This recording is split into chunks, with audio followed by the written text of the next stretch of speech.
শোনেন দেশের জনগণ, সামনে আইলো নির্বাচন।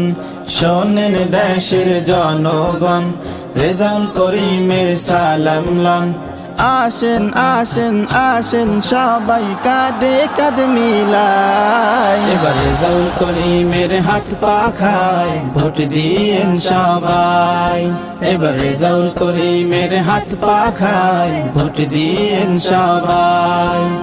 শোনেন দেশের জনগণ, সামনে আইলো নির্বাচন। শোনেন দেশের জনগণ, রেজাউল করিমের সালাম লন। আসেন আসেন আসেন সবাই কাঁধে কাঁধ মিলাই, এবার রেজাউল করিমের হাত পাখায় ভোট দিয়েন সবাই। এবার রেজাউল করিমের হাত পাখায় ভোট দিয়েন সবাই।